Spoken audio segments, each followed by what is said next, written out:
इसके अतिरिक्त अन्य कोई रास्ता नहीं है, अन्य कोई रास्ता नहीं है, अन्य कोई रास्ता नहीं है। बृहत नारदीय पुराण। इस कलयुग में वैदिक कर्मकांडों या यज्ञों को पूरी तरह से संपन्न कर सकना अत्यंत दुष्कर है। शायद ही कोई वैदिक मंत्रों का ठीक से उच्चारण कर सकता है जो वैदिक अनुष्ठानों के लिए सामग्री जुटा पाता हो। अतः इस युग के लिए जिस यज्ञ की संस्तुति की गई है वह है संकीर्तन, अर्थात श्री भगवान के पवित्र नाम का निरंतन करना। यज्ञ संकीर्तन प्राय यजंती ही सुमेधश। जो लोग बुद्धिमान हैं और जिनके पास अच्छी दिमागी शक्ति है वे वैदिक यज्ञों को संपन्न करने में समय न गंवाकर श्री भगवान के पवित्र नाम का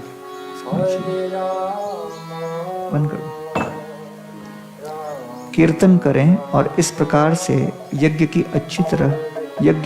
अच्छी तरह पूरा करें।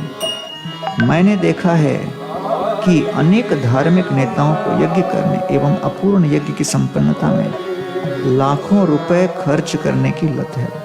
यह उन लोगों के लिए शिक्षा है जो ऐसे अपूर्ण यज्ञ व्यर्थ ही संपन्न करते हैं। हमें श्री चैतन्य महाप्रभु की सलाह ग्रहण करनी चाहिए। यज्ञ संकीर्तन प्रायजंती ही सुमेधश। यद्यपि शुक्राचार्य जी कट्टर कर्मकांडी ब्राह्मण थे, किंतु उन्होंने भी स्वीकार किया है निश्चिद्रम अनुसंकीर्तनम तव। हे भगवान, आपके पवित्र नाम का निरंतर कीर्तन सब कुछ पूर्ण करने देता है। कलयुग में वैदिक कर्मकांडों को पहले की तरह पूरी तरह संपन्न नहीं किया जा सकता। इसलिए श्रील जीव गोस्वामी ने समस्तुति की है कि यद्यपि हर प्रकार का आध्यात्मिक कर्म करते समय सभी सिद्धांतों के पालन में पूरी सतर्कता बरतनी चाहिए, विशेषतया श्री विग्रह की पूजा में, फिर भी कुछ न कुछ त्रुटि रह सकती है और मनुष्य को चाहिए कि वह इस कमी को पूरा करने के लिए पूर्ण पुरुषोत्तम भगवान के पवित्र नाम का कीर्तन करे। इसलिए हमारे कृष्ण भावनामृत आंदोलन में हम सभी कर्मों में हरे कृष्ण मंत्र के कीर्तन पर विशेष बल देते हैं। के कीर्तन हरे कृष्ण विशेष बल देते हैं। कृष्णा हरे कृष्णा हरे कृष्ण हरे कृष्णा कृष्णा हरे हरे राम हरे राम हरे Ram Ram Ram Hare Hare. World holy name week के शुभ अवसर पर पूरे इस्कॉन के सभी मंदिरों में नाम की महिमा के ऊपर भगवत चर्चा कर रहे हैं। नाम की महिमा के ऊपर चर्चा कर रहे हैं। प्रकार के उत्सव कीर्तन कर रहे हैं, मनाए जा रहे हैं। विभिन्न प्रकार के उत्सव इस संबंध में तो यहाँ पर जा रहे हैं। 8वें स्कंद में तो यहाँ पर हम देखते हैं कि 8वें स्कंद में वामन देव जी ने हम देखते हैं कि बलि महाराज जी ने अपने बड़े महाराज में बांध लिया, अपने जगत नहीं जानती कि बांध लिया। वामन देव जी का प्रेम पाश है। जगत नहीं जानती कि सबको लग रहा है कि का प्रेम पाश है। सबको लग रहा है वामन देव ने उनको अपने छल के पाश में बांध लिया। वामन देव ने उनको अपने छल के पाश में उस समय शुक्राचार्य जी उनके समक्ष वहां खड़े हैं। वामन देव जी उस समय शुक्राचार्य जी उनके समक्ष वहां खड़े हैं। वामन देव तो इनके गुरुचार्य की ओर देखकर कहते हैं हर प्रकार से आपने योजना बनाई थे, लेकिन हर प्रकार से आपने योजना बनाई और हर प्रकार के लेकिन अपने राजनीति के चाल चलन के बाद प्रकार के राजनीति के चाल चलन के बाद भी मेरे अधीन हस्तगत का शिष्य बेचारा आपकी विफलता के पीछे कारण हो गया। आपकी विफलता के संपन्न ब्राह्मण हो और अभी तक आप तो इतने संपन्न ब्राह्मण हो, उपाय बताए अभी तक आज तक ने जो कोई भी उपाय बताए हैं आज तक कभी फेल हुआ ही नहीं। तो उस उत्तर में क्या हो गया? ये श्लोक तो उस शुक्राचार्य जी सुनाते हैं। ये श्लोक की इस संपूर्ण लीला का दर्शन करके मैं समझ गया कि जितने मेरे मंत्र तंत्र इत्यादि वो सभी एक स्थान पर, लेकिन दूसरी ओर अगर भगवान के नाम संकीर्तन को रखा जाए तो संकीर्तन का पलड़ा भारी पड़ेगा। तो इसलिए सर्वम करोति निश्चिद्रम, जितने भी मंत्र तंत्र इत्यादि कर्मकांड की प्रक्रिया में कोई भी कमी भले न रहे, वो सारी कमी केवल संकीर्तन के माध्यम से पूर्ण हो सकती है। तो इसलिए श्री चैतन्य महाप्रभु संपूर्ण ब्रह्मांड का उद्धार करने इस जगत में प्रकट हुए। चौदिके ते सब लोक बोले हरि हरि, प्रेम वेशे मध्य नृत्य करे गौर हरि। महाप्रभु आलारनाथ में सभी लोगों के बीच सर्वप्रथम सार्वजनिक संकीर्तन आरंभ किए।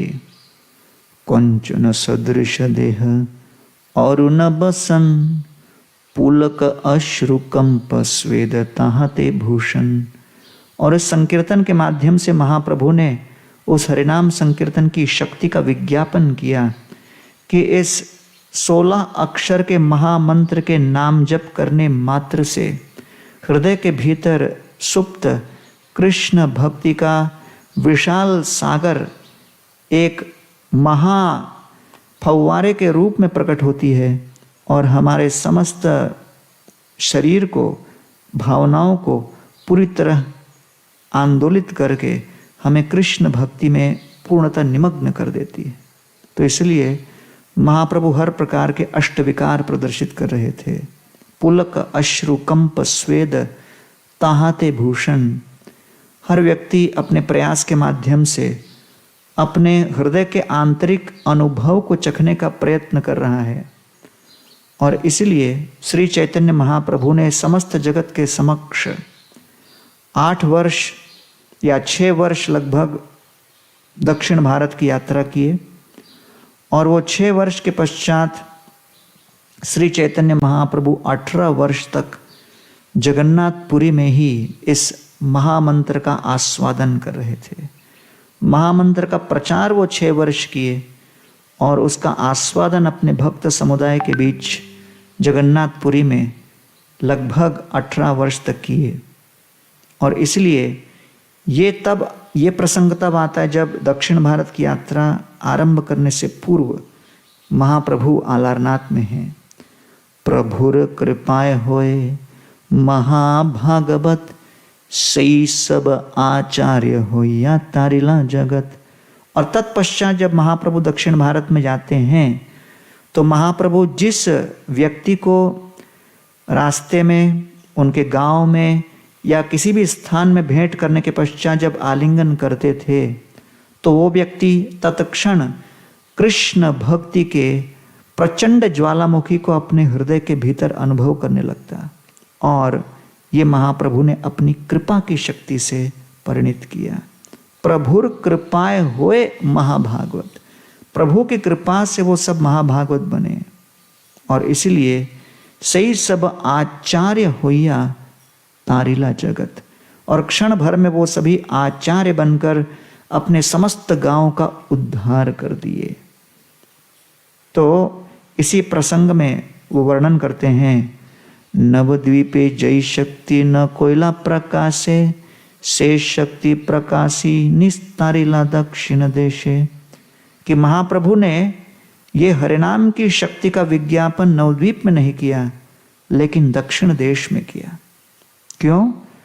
क्योंकि महाप्रभु जब नवद्वीप में थे तो उनके इस प्रयास में बहुत लोग विरोध कर रहे थे और ऐसे विरोधी तत्व के अस्तित्व में महाप्रभु नवद्वीप को अनुकूल परिवेश नहीं मान रहे थे कि हरिनाम संकीर्तन का मैं उद्घाटन करूं। तो प्रभुपाद जी लिखते हैं कि मैं भी अंतर्राष्ट्रीय कृष्ण भावनामृत संघ का भारत में प्रचार करने का बहुत प्रयास किया लेकिन हर प्रकार के विरोध के कारण यहाँ पर लोग उसे अनुकूल भाव से स्वीकार नहीं किए, इसलिए पाश्चात्य देशों में जाकर हमने इसका उद्घाटन किया है। तो प्रचार का मूल तत्व है कि जहाँ पर भी अनुकूल परिवेश हो, जहाँ पर भी चेतना अनुकूल हो, वहाँ पर यह हरिनाम संकीर्तन दिया जा सकता है और वहाँ फलित होगा। सूर्य शत समकांति अरुण बसन, सुबलित प्रकांड देह कमल लोचन। तब महाप्रभु का दिव्य तेजोमय देह को जब रामानंद राय सर्वप्रथम देखे दक्षिण भारत की यात्रा में, तो महाप्रभु के इस जाज्वल्यमान देह को देखकर वो बड़े आकर्षित हो गए। तो महाप्रभु के कई अस्त्र थे जिसके माध्यम से वो लोगों के हृदय को, चित्त को परिवर्तित करते थे। सर्वप्रथम श्री चैतन्य महाप्रभु की दिव्य अंग कांति और उनका स्वरूप, उनका सौंदर्य का सागर, और दूसरा महाप्रभु के हृदय के भीतर से विस्फुरित होता हुआ दिव्य आनंद के चिन्ह। तो महाप्रभु के सौंदर्य और उनके आनंद को देखकर हर व्यक्ति आकर्षित होकर उस आनंद के सागर के 2 घूंट पीने के विचार करने लगते थे। तो इसलिए सुबलित प्रकांड देह कमल लोचन महाप्रभु के उस सौंदर्य को देखकर रामानंद राय आकर्षित हुए। आमन स्तरिते तोमार इह आगमन, परम दयालु तुमि पतित पावन। और महाप्रभु को कहते हैं कि आप हम जैसे पतितों का उद्धार करने यहाँ प्रकट हुए हो। तो महाप्रभु का जो रामानंद राय के साथ संवाद हुआ, दक्षिण भारत में बहुत अधिक स्थानों पर महाप्रभु ने संवाद नहीं किया, अधिकांश समय केवल हरिनाम संकीर्तन ही कर रहे थे। मोरे न मानिले सब लोक होबे नाश, इथि लागी कृपार्द्र प्रभु कोरिला संन्यास। तो महाप्रभु पूर्ण पुरुषोत्तम भगवान होते हुए संन्यास लेने की क्या आवश्यकता थी? तो वास्तव में यह वर्णन आ रहा है कि नवद्वीप यही शक्ति नवकोयला प्रकाशे, क्योंकि नवद्वीप में महाप्रभु को विरोध होने लगा और कई ज्ञानी, कई पंडित सोचने लगे कि इनके साथ कौन आदान प्रदान करेगा, इनकी बातों को कौन स्वीकार करेगा। तो महाप्रभु ने अपने अधिकार को सिद्ध करने के लिए और विचार किया कि अधिकांश लोग जिनका हृदय और जिनकी भावनाएं मेरे विचारों को स्वीकार करने के लिए तैयार हैं, उनका तो उद्धार निश्चित होने वाला है। लेकिन कई कोटि कोटि ऐसे मायावादी ज्ञानी तत्व हैं जो मेरे इन बातों को सुनकर इनका विरोध करेंगे, जो मेरे विरोधी तत्व हैं, जिनका मेरे प्रति द्वेष है, उनको कैसे मैं अपने कृपा के बलिष्ठ आलिंगन में स्वीकार करूं और उन्हें हरिनाम संकीर्तन के इस आनंद के सागर में निमग्न करूं। अर्थात श्री चैतन्य महाप्रभु का हृदय एक ऐसा करुणा वर्णालय था जिसमें महाप्रभु अपने सबसे बड़े विरोधी, शत्रु और द्वेषी व्यक्ति को भी इस हरिनाम के अमृत में निमग्न करना चाहते थे। अन्यथा महाप्रभु का संन्यास लेने के पीछे कोई दूसरा औपचारिक कारण नहीं था। हाँ, महाप्रभु गोपियों के भाव में, क्योंकि गोपियों ने हर प्रकार के आसक्ति की तिलांजलि देकर भगवान के विषय में ही विचार करते रहे। व्यवसायत्मिका बुद्धि एकेह कुरुनंदन। कृष्ण को आत्मग्लानि थी कि मैं वृंदावन से निकलकर गोपियों की तरह एकाग्र चित्त केवल गोपियों का स्मरण नहीं करता रहा। मैं मथुरा में मथुरा वासियों के साथ आदान प्रदान किया, वृष्णिवंशियों के साथ आदान प्रदान किया, द्वारका वासियों के साथ मेरा संबंध, यादवों के साथ मेरा संबंध बना रहा। इसलिए मैं तो बहुशाखा ही अनंतश्च हो गया। इसलिए अगर गोपियों के उस एकाग्र चित्त भाव के साथ आदान प्रदान करना हो तो अगले अवतार में जैसे गोपियों ने पतिसुतान्वयात भ्रातृ बांधवात अति विलंघिते, इन सभी भौतिक जंजीरों के चिन्ह को तिलांजलि दी, मुझे भी इन श्रृंखलाओं को काटना होगा। इसलिए उस आदान प्रदान प्रतिकार स्वरूप महाप्रभु ने संन्यास लिया। लेकिन यहाँ पर वर्णन कर रहे हैं आदि लीला में, मोरे न मानिले सब लोक होबे नाश। महाप्रभु कहते हैं अगर लोग मुझे स्वीकार नहीं करेंगे और मेरी वाणी को, मेरे मिशन को स्वीकार नहीं करेंगे, मैं हरिनाम संकीर्तन लोगों के समक्ष वितरित करने आया हूँ, इस हरिनाम के अमृत को अगर स्वीकार नहीं करेंगे तो फिर उनका नाश होगा। इथि लागी कृपार्द्र प्रभु कोरिला संन्यास। इसलिए कृपावश श्री चैतन्य महाप्रभु संन्यास ग्रहण किए। क्यों? संन्यासी बुद्धे मोरे कोरिबे नमस्कार, तथापि खंडीला दुख पाइबे निस्तार। तो महाप्रभु ने विचार किया कि संन्यासी बुद्धे मोरे कोरिबे नमस्कार, कि भारत में वैदिक सभ्यता और संस्कृति के नियमों के अनुसार हर व्यक्ति सन्यासी को प्रणाम तो करता है। विशेष रूप से कई लोग जो हर प्रकार के तत्व ज्ञान का पालन कर रहे हैं, जो ज्ञानी योगी इत्यादि आध्यात्म के में रचे पचे हैं, वो अवश्य आध्यात्मिक दृष्टि से, सामाजिक दृष्टि से सन्यासी को सामाजिक रूप से तो अवश्य सम्मान करेंगे ही, वर्णाश्रम के नियमों के अनुसार। इसलिए सन्यासी बुद्धे मोरे कोरिबे नमस्कार, तो सन्यासी देखकर मुझे नमस्कार जब करेंगे, तथापि खंडिबे दुख पाइबे निस्तार, तब ऐसी अवस्था में जब वो मेरा नमस्कार करेंगे, मुझे नमन करेंगे, सम्मानित करेंगे, तब वो दुखों के और क्लेशों के जंजाल से बचेंगे। और इसलिए श्री चैतन्य महाप्रभु ने ये विचार करके सन्यास लिया, और इस सन्यास के माध्यम से महाप्रभु ने केवल एकमात्र योजना रचना की, कैसे हरिनाम संकीर्तन का मैं वितरण करूं। हे न कृपा मय चैतन्य न भज जय जन, तत् सर्वोत्तम होइलई तारे असुरे गणन। तो बहुत स्ट्रॉन्ग शब्दों का प्रयोग कर रहे हैं कविराज गोस्वामी कि हे न कृपा मय भजे चैतन्य न भजे जय जन, जो श्री चैतन्य महाप्रभु की सेवा नहीं करेगा और उनके इस कृपा को स्वीकार नहीं करेगा, हरिनाम संकीर्तन को अपने जीवन में नहीं उतारेगा, तो सर्वोत्तम होइले से ही असुरे गणन, सर्वोत्तम असुरों में उनकी गणना होनी चाहिए।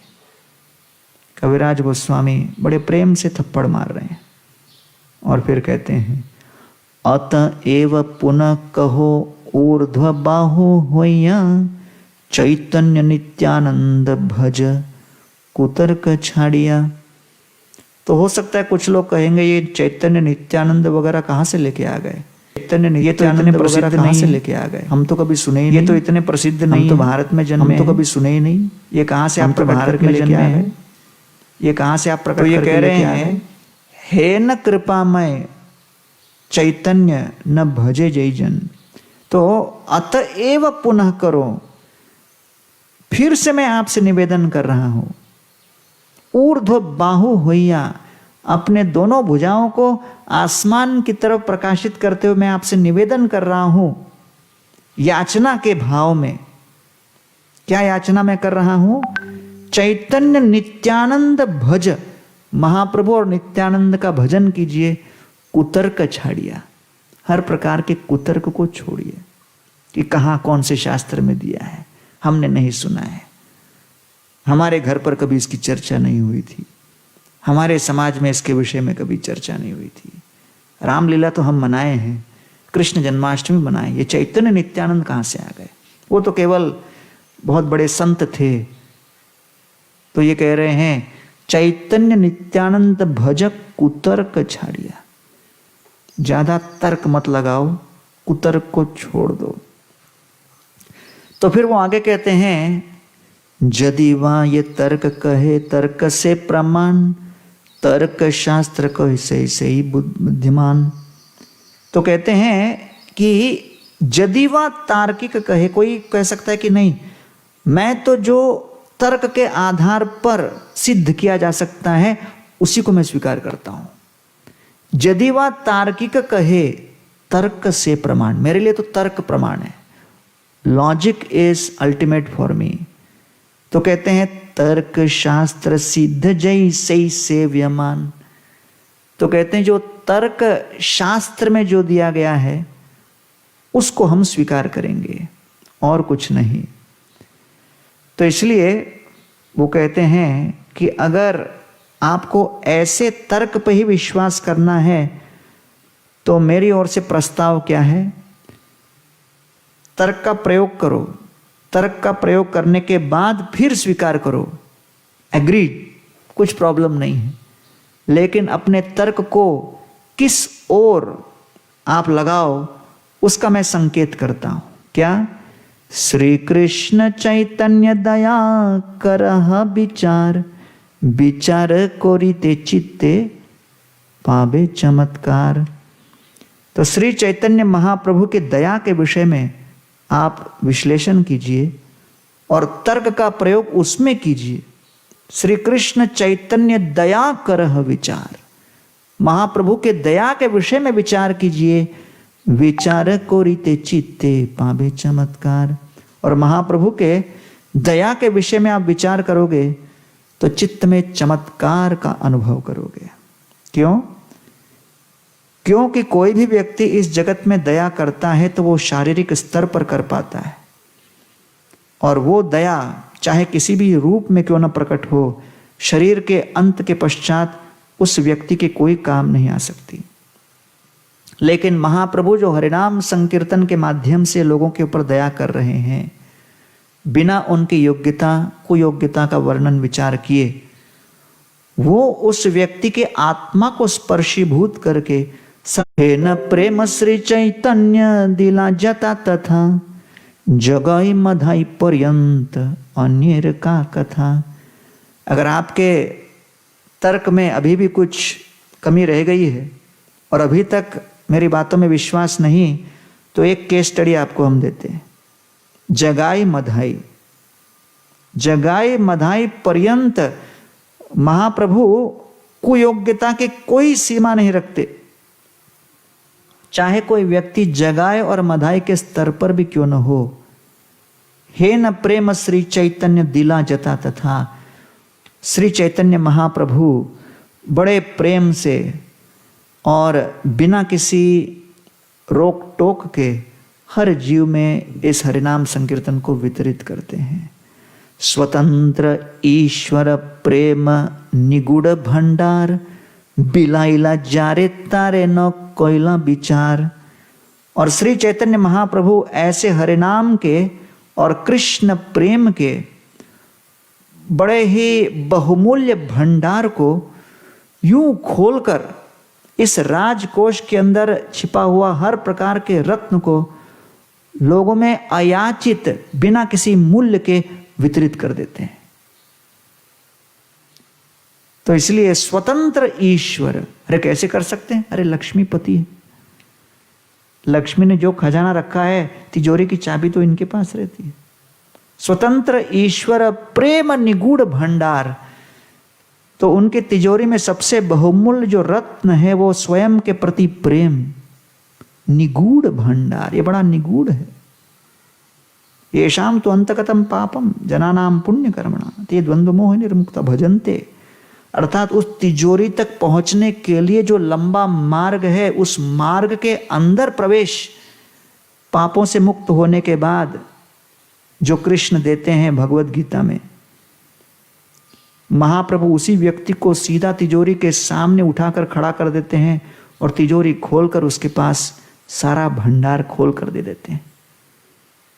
स्वतंत्र ईश्वर प्रेम निगूढ़ भंडार, बिलाइला जारे तारे नो कोयला विचार, कोई विचार नहीं करते। इसीलिए बौद्धाचार्य नव प्रश्न सब उठाइला, दृढ़ युक्ति तर्के प्रभु खंड खंड कोयला।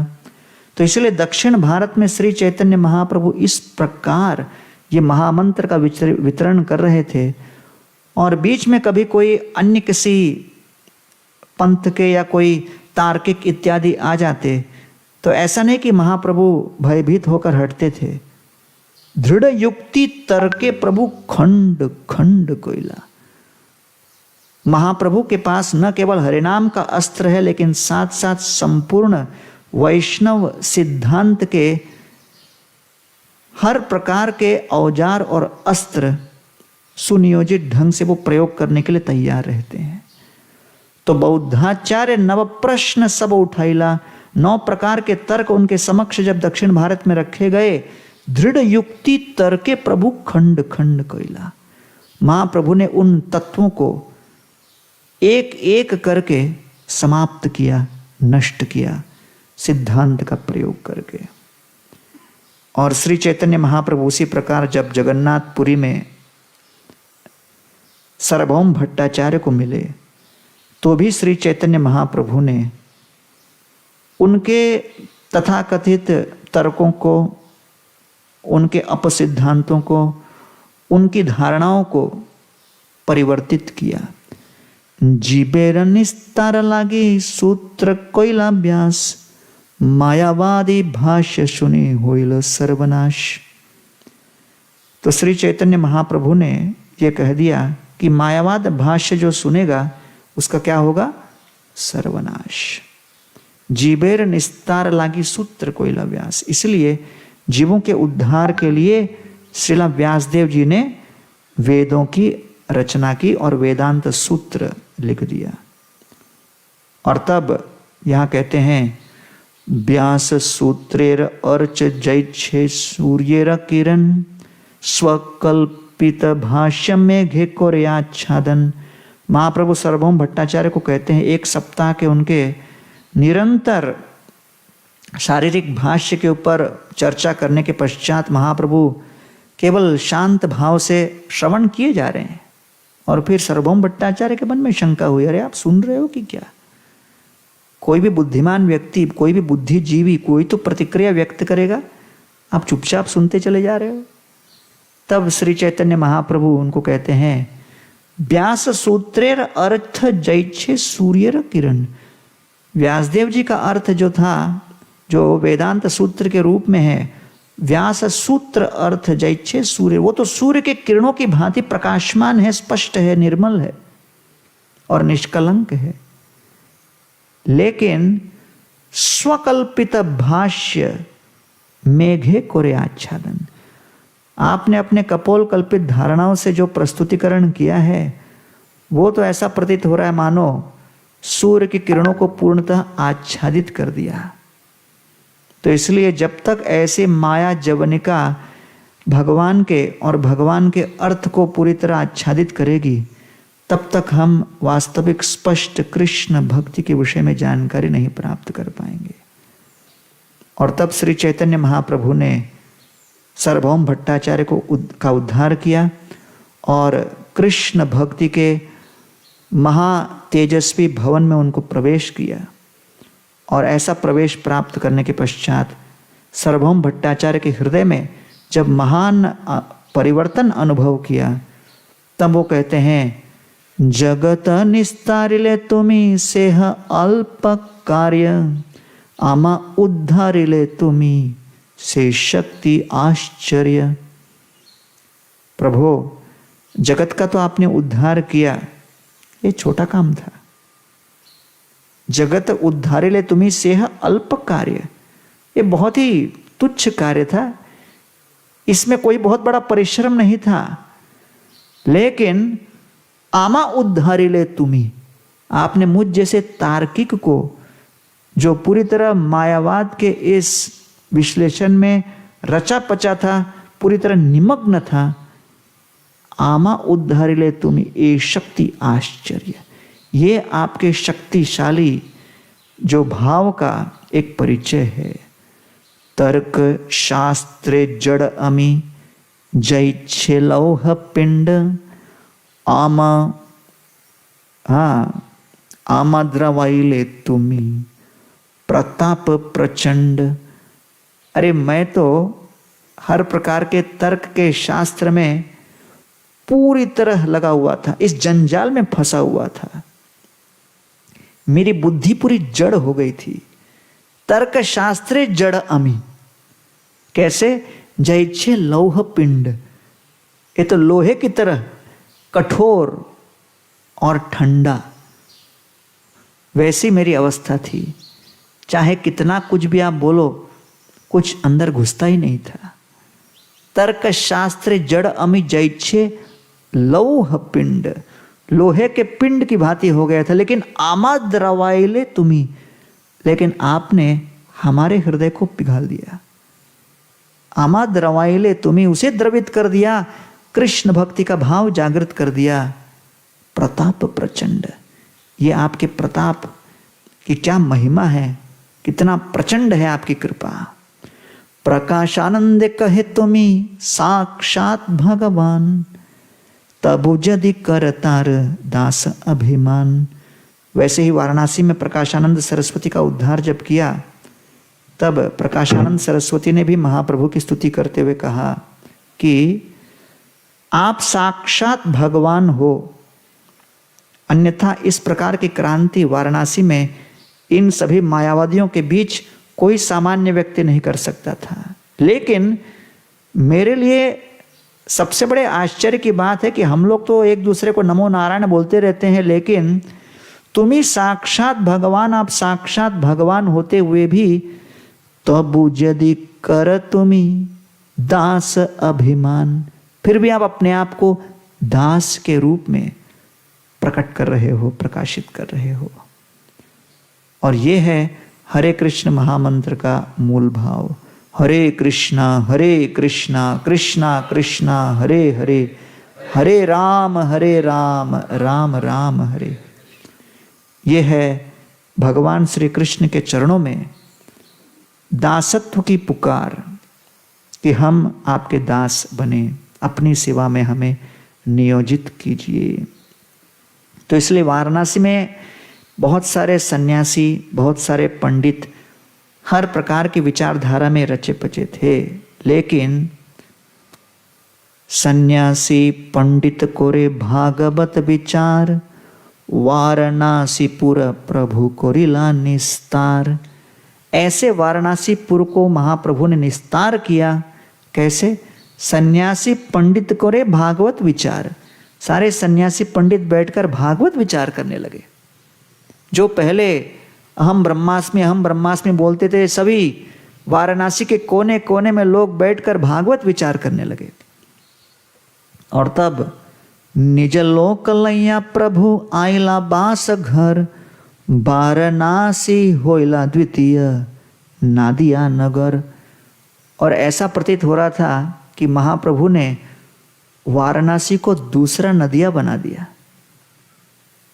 वाराणसी होइला द्वितीय नादिया नगर। वाराणसीपुर को महाप्रभु ने नादिया के रूप में परिवर्तित कर दिया, क्योंकि हर जगह केवल नाम संकीर्तन हो रहा था, केवल भागवत के ऊपर विचार चल रहा था। तो श्री चैतन्य महाप्रभु हरिनाम संकीर्तन के साथ कई ऐसे विरोधी तत्वों को दमन करने के लिए तर्क का प्रयोग किए। महाप्रभु ने उनके समक्ष हर प्रकार के वैष्णव सिद्धांतों को व्यक्त किया। रामानंद राय के साथ रस सिद्धांत के ऊपर चर्चा की। रूप और सनातन के समक्ष भी उन्होंने हमारे तत्वज्ञान का विवेचन किया। कालेन वृंदावन केली वार्ता लुप्ते त्वाम ख्यापयितुम विशिष्य, कृपामृतेन अभिशिष्य देवस तत्रैव रूपम च सनातनम च। रूप और सनातन को इस सिद्धांत को प्रकाशित करने का अधिकार दिया। तो श्री चैतन्य महाप्रभु ने अवश्य ही हरिनाम संकीर्तन के साथ साथ बहुत से तत्वज्ञान का विवेचन भी किया। लेकिन हम देखते हैं कि महाप्रभु ने केवल इन सिद्धांतों का विचार मात्र किया, केवल चर्चाएं की और अलग अलग लोगों को प्रेरित किया, जिसके कारण सनातन गोस्वामी पाद ने 8 ग्रंथ लिखे, रूप गोस्वामी पाद ने 23 ग्रंथ लिखे, जीव गोस्वामी पाद ने 16 महत्वपूर्ण ग्रंथ लिखे। वो 16 के अंदर 4 लाख श्लोक हैं। ये मत सोचो 16 ठीक 16 के अंदर श्लोक कितने? 4 लाख। महाभारत में 1 लाख। तो जीव गोस्वामी पाद ने जो लिखा उसको लेके बनारस हिंदू यूनिवर्सिटी में अपना डिपार्टमेंट है, जीव गोस्वामी डिपार्टमेंट ऑफ फिलॉसफी। तो गोपाल भट्ट गोस्वामी उन्होंने 3 ग्रंथ लिखे। रघुनाथ दास गोस्वामी ने 10 ग्रंथ लिखे। रघुनाथ भट्ट गोस्वामी ने कितने ग्रंथ लिखे? कोई ग्रंथ नहीं लिखे। लेकिन उन्होंने बाकी जैसे जीव गोस्वामी पाद ने उनको संदेश किया, आदेश किया, वैसे क्योंकि रघुनाथ भट्ट गोस्वामी तपन मिश्रा के पुत्र थे और तपन मिश्रा को महाप्रभु ने बांग्लादेश से ही वाराणसी भेज दिया था। 1500 और 1505 के बीच में। क्यों भेज दिया था? क्योंकि महाप्रभु जानते थे कि वाराणसी के पुरोहित राजपूत घराना के राजगुरु हुआ करते हैं, तो इसलिए महाप्रभु तपन मिश्रा को उस स्थान में भेजना चाहते थे जिससे उनके अनुयायी भी राजपूत घराना में कुल गुरु बन सकें। तो महाप्रभु ने बहुत आगे की सोची और तब जाकर तपन मिश्रा वाराणसी में आए। और जब महाप्रभु भविष्य में जब वाराणसी पहुंचे तब तपन मिश्रा के साथ वहां पर रहे और तब वहां रघुनाथ भट्ट गोस्वामी ने महाप्रभु की सेवा की और तब श्री चैतन्य महाप्रभु ने रघुनाथ भट्ट गोस्वामी को आशीर्वाद दिया। और प्रतिदिन एक वृक्ष के नीचे महाप्रभु जब विश्राम करते थे तो रघुनाथ भट्ट गोस्वामी उनके चरणों का संवाहन करते थे। रघुनाथ भट्ट गोस्वामी को श्री चैतन्य महाप्रभु की साक्षात सेवा करने का अवसर मिला। जीव गोस्वामी कभी महाप्रभु को मिल नहीं पाए, लेकिन जीव गोस्वामी पाद वृंदावन में वैष्णवों के जो नेता माने गए और रघुनाथ भट्ट गोस्वामी उनके योजना के अनुसार कार्य कर रहे थे। रघुनाथ भट्ट गोस्वामी ये नहीं कहा तुमने देखा है क्या महाप्रभु को सेवा की है क्या? अरे हमने किया है भैया। नहीं, तो स्ट्रेटजी जीव गोस्वामी बनाते थे और तब जाकर जो तोड़ारमल और मानसिंह इत्यादि रघुनाथ भट्ट गोस्वामी के शिष्य बने। और उसके कारण उस समय जो केवल राजघराने के लिए महल बनाने के लिए जो लाल पत्थर का प्रयोग होता था उसका प्रयोग गौड़ीय मंदिरों के निर्माण में वृंदावन धाम में हुआ। तो रघुनाथ भट्ट गोस्वामी ने एक बहुत अहम भूमिका निभाई, लेकिन कोई ग्रंथ उन्होंने प्रस्तुत नहीं किया। तो ऐसा कोई जरूरी नहीं है कि हर एक को ही लिखना है, तो जो लिख सकता है वो लिखे, जो नहीं लिख सकता है वो और कुछ करे। करने के लिए तो बहुत कुछ। तो सार्वभौम भट्टाचार्य ने भी हृदय परिवर्तन होने के बाद 4 ग्रंथ लिखे। रामानंद राय ने 7 ग्रंथ लिखे। स्वरूप दामोदर गोस्वामी महाप्रभु के विषय में 2 ग्रंथ लिखे। कृष्णदास कविराज गोस्वामी ने 5 ग्रंथ लिखे। 5 क्या, वो तो एक चैतन्य चरितामृत ही बहुत हो गया, लेकिन उसको छोड़कर भी गोविंद लीलामृत इत्यादि लिखा। सरस्वती ठाकुर लगभग जवानी में थे, टीनेज में थे, तब वो गोविंद लीलामृत को छपवाना चाहते थे। भक्तिविनोद ठाकुर को बार बार बोल रहे थे इसको छापते हैं, इसको छापते हैं। भक्तिविनोद ठाकुर ने कहा अरे भाई बहुत हाई है ये छापेंगे लेकिन पढ़ेगा कौन? बोले नहीं छापेंगे। तो फिर उन्होंने कहा ठीक है 1 कॉपी छापते हैं आपके लिए, और इसको कोई समझ नहीं पाएगा अभी। और फिर वृंदावन दास ठाकुर ने 5 ग्रंथ लिखे। नरोत्तम दास ठाकुर ने 4 ग्रंथ लिखे। प्रबोधानंद सरस्वती ने 5 ग्रंथ लिखे। विश्वनाथ चक्रवर्ती ठाकुर ने 20 ग्रंथ लिखे। बलदेव विद्याभूषण ने 24 ग्रंथ लिखे। जगन्नाथ दास बाबाजी महाराज ने कोई ग्रंथ नहीं लिखे, लेकिन सारे ग्रंथों का साक्षात्कार उनके हृदय में प्रकट था। और तत्पश्चात और किशोरदास बाबाजी महाराज ने भी कुछ लिखा नहीं। भक्ति विनोद ठाकुर ने कितने ग्रंथ लिखे? 75 ग्रंथ लिखे। डिस्ट्रिक्ट मजिस्ट्रेट का नौकरी करते हुए, 11 बच्चों को संभालते हुए। हरी बोल। तो सभी गृहस्थों के लिए एक, ये बाकी सब वैरागी थे जितना भी मैंने लिस्ट लिया, अधिकांश सार्वभौम भट्टाचार्य वगैरह छोड़ के। तो भक्तिविनोद ठाकुर 75 बुक्स लिखे। गुरुदम ग्रंथदम गौर धामदम नामदम मुदा भक्तिदम भूरिदम वंदे भक्ति विनोदकम सदा। ठाकुर भक्ति विनोद की स्तुति की गई है इस श्लोक में। गुरुदम, भक्ति विनोद ठाकुर ने क्या दिया हमको? सरस्वती ठाकुर के शिष्य कह रहे हैं गुरुदम, उन्होंने हमको हमारा गुरु दिया सरस्वती ठाकुर। ग्रंथदम, ग्रंथ दिए। गौर धामदम, महाप्रभु का धाम दिया।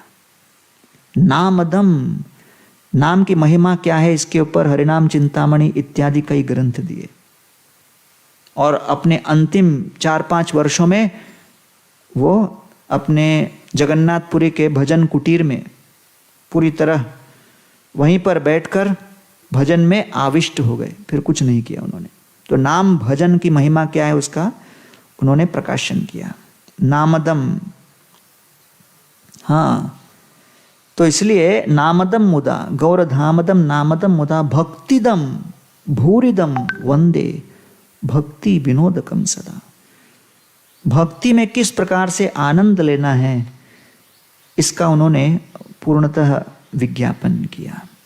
स्वैराचाराब्धि सम्मग्नान जीवान गौरांघ्रि पंकजे उद्धृत्य शरणापत्तेर महात्म्यम समबोधयत। उनके पुत्र का नाम था श्रीला भक्ति सिद्धांत सरस्वती ठाकुर। तो श्रीला सरस्वती ठाकुर उन्होंने लगभग 22 ग्रंथ लिखे, 22 बुक्स। प्रवचन और कथा तो बहुत की, और उनके बताए गए कई जो वक्तव्यों के आधार पर कई मैगजीन्स भी निकले, कई उनके लेक्चर्स को भी ट्रांसक्राइब किए गए। और सज्जन तोषणी जो भक्तिविनोद ठाकुर ने आरंभ की थी, फिर उसको फिर एक नया रूप देते हुए और एक उस समय के अर्वाचीन वर्तमान राजनीति और समाज से संबंधित घटनाओं को लेकर सरस्वती ठाकुर ने एक डेली न्यूज़पेपर आरंभ किया, जिसका क्या नाम था? नदिया प्रकाश। Daily newspaper. तो किसी ने उनको पूछा, डेली न्यूज़पेपर कहाँ का न्यूज़? बोला स्पिरिचुअल वर्ल्ड का न्यूज़। बोले डेली कैसे छापोगे, इतना मैटर है क्या आपके पास? बोला मेरे पास इतना मैटर है, हर सेकंड में निकाल सकता हूं। लेकिन उसको करेगा कौन? किसी की ताकत नहीं है, इसलिए चलो तुम भी क्या याद रखोगे, दिन में एक काफी है। तो वो नदिया प्रकाश का पूरा वॉल्यूम्स हमारे पास भक्ति वेदांत रिसर्च सेंटर कलकत्ता में पड़ा हुआ है, कंप्लीट, जो 1926 या 27 में स्टार्ट हुआ और चला 1947-48 तक। 20 साल का हर कॉपी है, सब बंगाली में। उसको इंग्लिश में कौन अनुवाद करेगा, उसको हम खोज रहे हैं सस्ते में। तो अगर कोई आज की कथा सुनने वालों में कोई वॉलंटियर आए तो बीच में थोड़ा मैं कमर्शियल ब्रेक भी डाल रहा हूं कि हमें संपर्क करें, क्योंकि उसके अंदर जो आज के तारीख में फेमस है क्या, ब्लॉग। ये ब्लॉग किसने स्टार्ट किया? सरस्वती ठाकुर ने, by the way, for your information. इसके ऊपर चर्चा हो सकती है। तो उस समय समाज में क्या चल रहा था, तो उनका बड़ा फॉर्मूला स्ट्रेट फॉरवर्ड था। पहला पेज जो पिछले हफ्ते के न्यूज़पेपर में जो हेडलाइन से रिलेटेड कोई भी टॉपिक वो डाल देंगे। अंग्रेज सरकार ने ऐसा किया, यहाँ पर ऐसा हुआ, यहाँ पे वैसा हुआ। तो पहला पूरा पेज न्यूज़पेपर, उसको देख के लोगों को लगेगा अरे लगता है बहुत कुछ मसाला है इसमें। और जैसे ही खोलेंगे बाकी सेकंड, थर्ड, फोर्थ पूरा फिलॉसफी। तो पहले पेज में भी जो न्यूज़पेपर से जो मैटर है उसमें थोड़ा उन्होंने अपनी टिप्पणी की वैष्णव के दृष्टिकोण से। तो उन्होंने लगभग 22 ग्रंथ लिखे। स्वैराचार अब्धि सम्मग्नान। इस जगत में जो जीव हर प्रकार के अपने स्वच्छंद मनगढ़ंत कपोल कल्पित धारणाओं को लेकर विचरण कर रहे हैं, भ्रमित होकर नरक में जा रहे हैं। स्वैराचार अब्धि सम्मग्नान, those who are drowning in the ocean of whimsical decision making. स्वैराचार, स्वैराचार अर्थात जो मन में आया, मनमाने के सागर में जो लोग डूब रहे हैं। जीवान गौरांघ्रि पंकजे, उन डूबते हुए जीवों को उठाकर कैसे श्री चैतन्य महाप्रभु के चरणों में स्थापित करना। तो स्थापित कैसे करें? उनको तो खुद उठना होगा। ये केवल संदेश दे सकते हैं, निकलो यार निकलो, डूब रहे हो। तो फिर उद्धृत्य शरणापत्तेर, तो उनको जो ज्ञान देना उसको कहते हैं उद्धृत्य शरणापत्तेर महात्म्यम समबोधेत। तो सरस्वती ठाकुर ने 22 ग्रंथ लिखे और हिज डिवाइन ग्रेस शिला एसी भक्तिवेदांत स्वामी प्रभुपाद जी ने 70 ग्रंथ लिखे। तो ये सब मिलाए तो कितना होता है 257 मेन गौड़ीय लिटरेचर्स, 257 गौड़ीय ग्रंथ लिखे गए श्री चैतन्य महाप्रभु के अनुयायियों के द्वारा। लेकिन मुख्य प्रश्न यह है कि महाप्रभु ने कितने ग्रंथ लिखे? तो प्रमुख बात यह है कि महाप्रभु ने इतने लोगों को ग्रंथ लिखने की प्रेरणा दी, लेकिन स्वयं केवल 8 श्लोक बोल गए। तो ये पूरा जो 257 का मैंने जो लिस्ट बताया वो अपना कोई बीआरसी का प्रोजेक्ट में नहीं कर रहा हूँ। यहाँ पर आपको इस बात से अवगत कराने कि इस परिस्थिति में महाप्रभु का श्री चैतन्य शिक्षाष्टकम क्यों महत्व रखता है, क्योंकि उनको जो कुछ कहना था उन्होंने इन 8 श्लोकों के अंदर उसको फिट कर दिया। तो इसलिए ये 8 श्लोक बड़े शक्तिशाली हैं। तो these 8 verses ठाकुर भक्ति विनोद कहते हैं it is for life time study, जीवन भर उसको हम समझने का प्रयत्न कर सकते हैं। And it is a necklace for the Gaudiyas, जो गौड़ीय वैष्णवों के लिए शिक्षाष्टकम क्या है, हार की भांति है। और इसलिए रूप गोस्वामी की पद्यावली में इनका विश्लेषण हुआ है। कृष्णदास कविराज गोस्वामी ने भी इसका वर्णन किया है, चैतन्य चरितामृत में गंभीरा में ये वर्णन करते हैं। तो इसलिए ठाकुर भक्ति विनोद ने सम्मोदन भाष्यम करके प्रथम बार, ये भी बड़ी विचित्र बात है कि महाप्रभु का ये शिक्षाष्टकम चैतन्य चरितामृत में आता है अंत्यलीला में, लेकिन इसके ऊपर किसी ने भाष्य नहीं लिखा जब तक कि ठाकुर भक्ति विनोद ने नहीं लिखा। तो बीच में लगभग कई वर्ष तक कुछ हुआ नहीं। तो इन्होंने ठाकुर भक्ति विनोद ने इन 8 श्लोकों को भक्ति के जो आदौ श्रद्धा से लेकर प्रेम तक जो चलता है, साधु संग भजन क्रिया अनर्थ निवृत्ति, उसके साथ कनेक्ट किया। तो पहले श्लोक में ये कहते हैं कि पूरा आदौ श्रद्धा से लेकर प्रेम तक सभी स्टेजेस का वर्णन है, और फिर दूसरे श्लोक से लेकर 8वें श्लोक तक क्रमशः फिर एक एक करके उसका विश्लेषण है।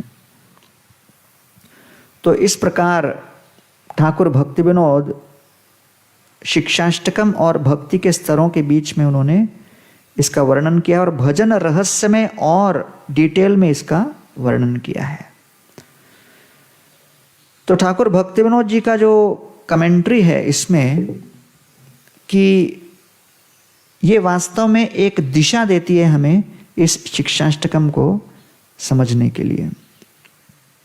और इसलिए यहाँ पर वर्णन आता है कि जो जात रति साधक है जिसके हृदय में भाव उत्पन्न हो गया, और अजात रति साधक जिसके हृदय में भाव उत्पन्न नहीं हुआ, दोनों स्तरों के लोग इस नाम से जुड़कर 3 स्तर पर नाम को समझ पाते हैं।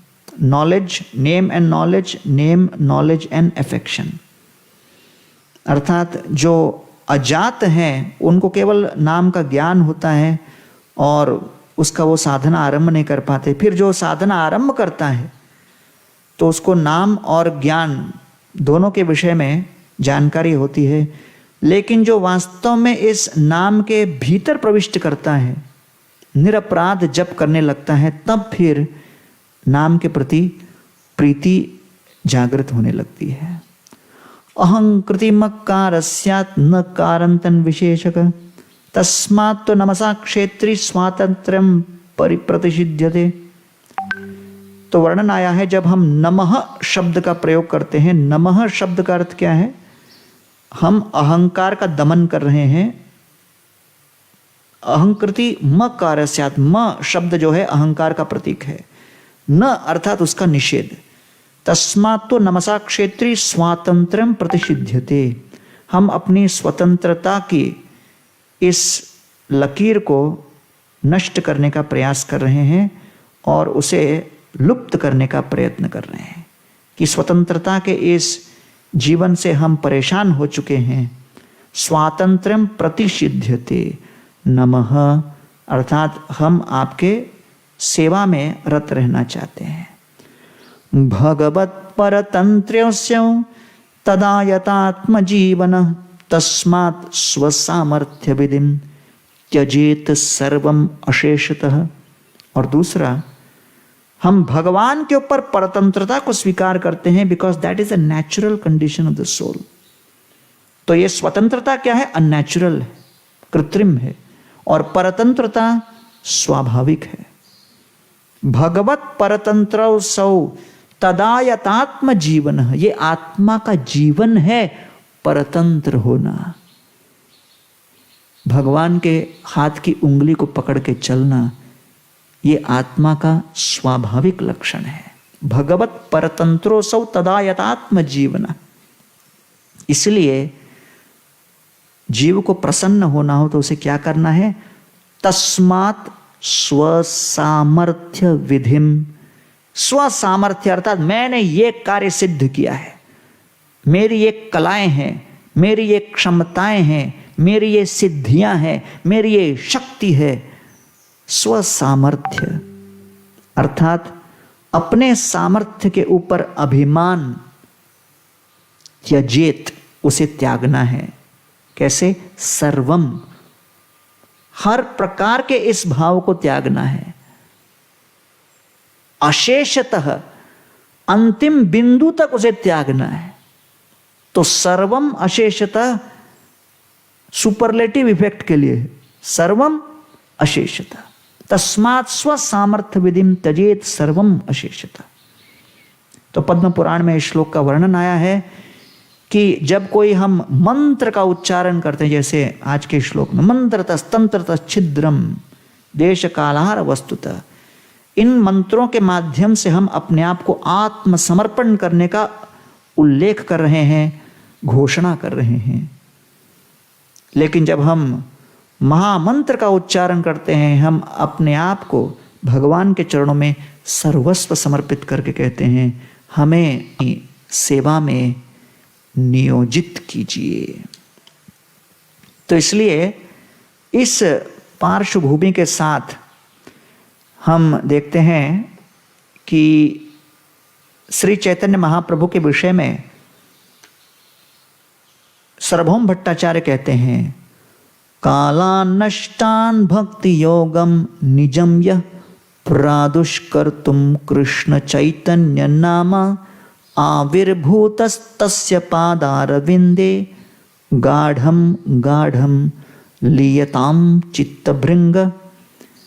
श्री चैतन्य महाप्रभु के विषय में 2 श्लोक उन्होंने उस समय तुरंत लिख दिया था। एक था वैराग्य विद्या निज भक्ति योगम शिक्षार्थमेक पुरुष पुराण, और ये दूसरा ये श्लोक था, कालान, काल के प्रभाव से नष्टम, नष्ट हो गया था, भक्ति योगम निजम यह, आपके चरणों के प्रति जो भक्ति योग वो नष्ट हो गया था। लोग भूल गए थे कि कृष्ण के चरणों में भक्ति योग कैसे करना है, क्योंकि कृष्ण तो बोल के निकल गए, सर्वधर्मान परित्यज्य मामेकम शरणम व्रज, मन मना भवमग्ध को सब बोल के चले गए।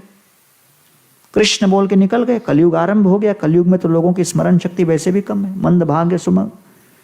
तो कृष्ण प्रतीक्षा कर रहे हैं कि भाई कोई भजन वजन हो नहीं रहा है, मैं तो 700 श्लोक बोल के चला गया, लेकिन कोई मेरे शिक्षाओं का अनुगमन नहीं कर रहा। तो फिर उनको लगा कि मुझे स्वयं आना पड़ेगा सिखाने के लिए, क्योंकि कभी शिक्षा से काम नहीं होता, बोलने पर कुछ होता नहीं, खुद कसरत करना पड़ता है। तो भगवान ने कहा अरे मन मना भव मत भक्त वगैरह बोल दिया, लेकिन लोग देख ही नहीं रहे हैं। तो बोला अरे वो अर्जुन पागल था, कुछ तो हो गया था, उसको टेंशन आ गया था, कुछ तो बोल के निकल गए वो, उनका तो काम हो गया, राजा भी बन गया, मुझे क्या मिलेगा? न तो मेरे पास युद्ध है, न रथ है, न अस्त्र है, न शस्त्र है, तो फिर क्या? तो कई लोग समझ नहीं पाए कि गीता क्यों कही गई, क्यों सुनाई गई, इसलिए गीता के ज्ञान की उपेक्षा होने लगी। प्रादुष्कर्तुम कृष्ण चैतन्य नाम, कृष्ण चैतन्य महाप्रभु प्रकट हुए अपने ही प्रति भक्ति को प्रदर्शित करने। आविर्भूतस्तस्य पादारविंदे, और श्री कृष्ण के चरण कमलों की सेवा में कितना अमृत छिपा हुआ है, इसका अनुभव किए और इसका प्रकाशन किए। गाढ़म गाढ़म लीयताम चित्तभृंग, और जैसे किसी कमल पुष्प के कोश की ओर भ्रमर स्वाभाविक रूप से आकर्षित होकर उसमें मदमत्त हो जाता है। श्री श्रीमद्भगवत पदाम्बुज मधु स्वादोत्सवै शतपदै, निक्षिप्ता मधुबिंदवश्च परितै, भ्रष्टात् मुखात् गुंजितै, यत्नै किंचिदिहाहृतं परव्रतो श्रेयोर्थिना तन्मया, भूयो भूय इतो रजांसि पदसं लग्नानि तेषां भजे। जो हरिनाम और हरि कथा का अमृत, ये वास्तव में मद की तरह या हनी की तरह भंडार के रूप में है। मधुमक्खी उसको आकर उसको चखता है और मदमत्त हो जाता है, गाने लगता है, लेकिन फिर भी और मद को चखने की इच्छा भी होती है। तो इतना जब स्वादिष्ट कोई व्यंजन बने कि उसकी स्तुति करने के लिए व्यक्ति गान करने लगे, व्यक्त करने लगे क्या बनाया है, लेकिन साथ साथ वो और भी आस्वादन करना चाहता है, तो कंफ्यूज हो जाता है, मैं खाऊं कि मैं गुणगान करूं। तो खाना नहीं बंद कर सकता, पीना नहीं बंद कर सकता, और गुणानुवाद करना भी बंद नहीं कर सकता। तो फिर जब भरे मुंह के साथ कुछ बोलने का प्रयास करो तो दो चार बूंद तो छलकेगा। तो इसलिए वो कहते हैं यत्ने किंचित यहाँ हृतो परव्रतो श्रेयोर्तिना तन्मया। ऐसे कथा का वर्णन करते हुए जब दो चार बूंदे महात्माओं के मुखारविंद से टपकती हैं, उसको हम दूर से ही स्वीकार कर लेते हैं। लग्नानि तेषां भजे।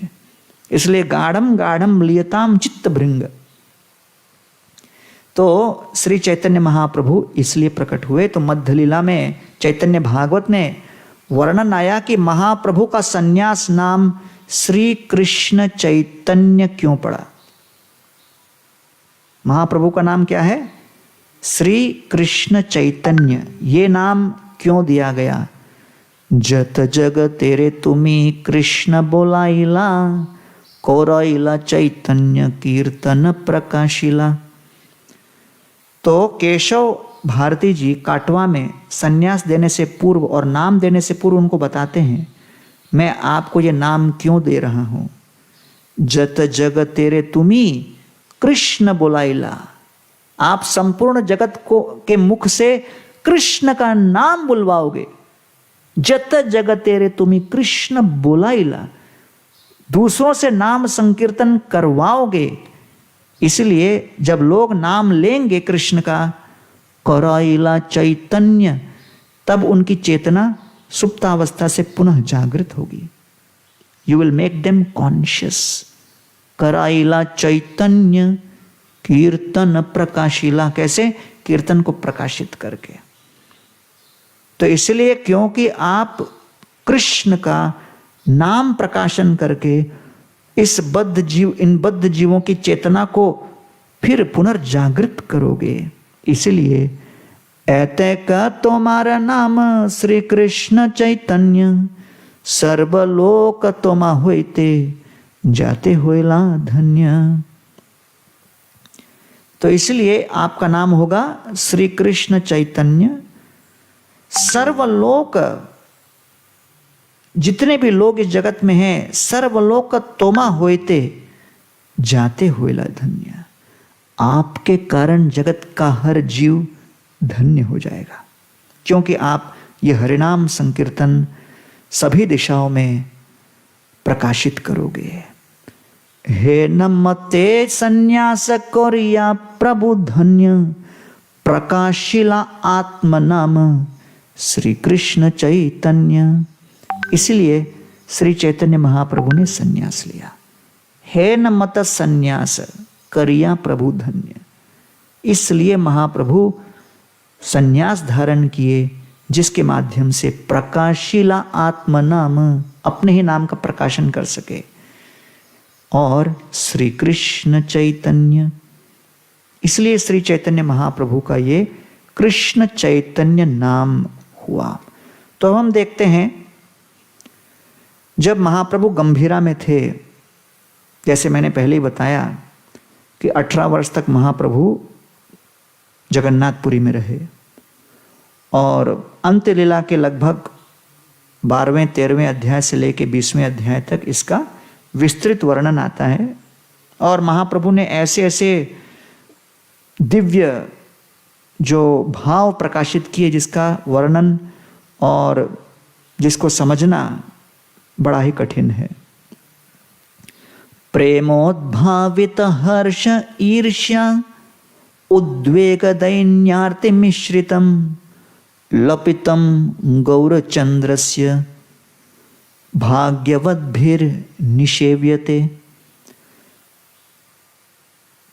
तो ये चैतन्य चरितामृत का अंतिम अध्याय है और अंतिम अध्याय में ये वर्णन आ रहा है। क्या? प्रेम, उद्भाव और हर्ष ईर्ष्या। श्री चैतन्य महाप्रभु हर प्रकार के दिव्य विकार उत्पन्न कर रहे थे। हर्ष, ईर्ष्या, उद्वेग, दैन्यार्ति मिश्रितम, इन सभी से मिश्रित भावों को जब व्यक्त किए, और ऐसे भावों को व्यक्त करते करते महाप्रभु क्या बोल रहे थे, क्या व्यक्त कर रहे थे, ये केवल स्वरूप दामोदर गोस्वामी और रामानंद राय ही समझ पा रहे थे। लपितम गौरचंद्रस्य, महाप्रभु की बहकी बहकी इन बातों को भाग्यवद्भिर्निषेव्यते, भाग्यवान व्यक्ति ही इसमें प्रविष्ट कर सकता है। तो इसलिए स्वरूप दामोदर गोस्वामी और रामानंद राय, ये इन दोनों का बड़ा महत्व है। स्वरूप रामानंद ए दुई जन सने, रात्रि दिने रस गीत श्लोक आस्वादने। स्वरूप और रामानंद राय के बीच महाप्रभु हर प्रकार के सुंदर गीत और श्लोक सुनाकर रस का आस्वादन कर रहे थे। कौन दिने कौन भावे श्लोक पठन, से श्लोक आस्वादिते रात्रि जागरण।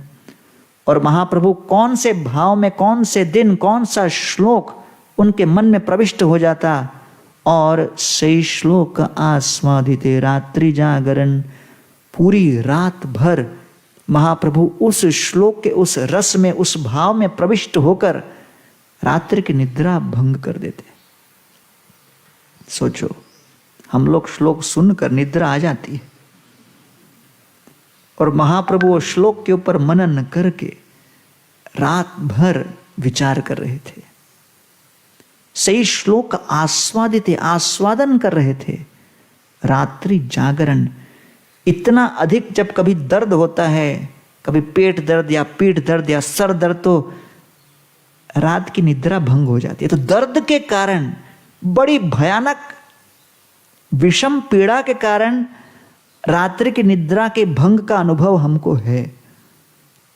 लेकिन आनंद के अतिरेक के कारण, आनंद और उल्लास के, जो हर्ष के प्रभाव के कारण निद्रा का भंग होना, ये कलयुग में बड़ा विरल है कि इतना हर्षित हो जाए कि रात को नींद ही ना आए। और यहां पर महाप्रभु दिव्य हर्ष की अनुभूति कर रहे थे। हर्षे प्रभु कहेन सुन स्वरूप राम राय, नाम संकीर्तन कलौ परम उपाय। अब महाप्रभु लगभग 1534 के आसपास का समय, महाप्रभु सोच रहे हैं कि जिस कार्य को संपन्न करने हम आए वो अब लगभग समाप्त हो चुका, क्योंकि ये भौतिक जगत है। यहाँ भौतिक जगत में किसी भी अच्छे कार्य और अच्छे वस्तु और अच्छे व्यक्ति और अच्छे संबंध और अच्छे अनुभव की एक सीमा होती है। इस भौतिक जगत की विशेषता है कि हर पदार्थ, हर व्यक्ति, हर वस्तु, हर अनुभव के ऊपर एक्सपायरी डेट चिपका हुआ है। उसके उत्पादन के दिन ही सबसे पहले एक्सपायरी डेट सिद्ध होता है। इसलिए यादवों के साथ भी बहुत आनंद भी, यादवों ने भी द्वारका में एक एक महल में क्या पार्टी किया, बहुत मजा लूटा। क्या महल पाया था एक एक यादव ने, हाँ? बिना कोई EMI दिए, कोई हाउसिंग लोन नहीं था, सीधा मथुरा में थे। अगले दिन सुबह इतना विशाल घर मिला, घर नहीं महल, हर एक को एक एक महल मिला द्वारका में। और सब सोच रहे थे अरे यार, जय कृष्ण भगवान की जय, अपने भगवान है, नंबर 1 है ये, इनके चरणों में जाओ तो क्या नहीं हो सकता, क्या नहीं हो सकता, लास्ट में मालूम पड़ा। तो इसलिए कृष्ण जो है टेढ़े ही खड़े रहते हैं, क्योंकि अगला वो क्या करेंगे वो खुद भी नहीं बता सकते।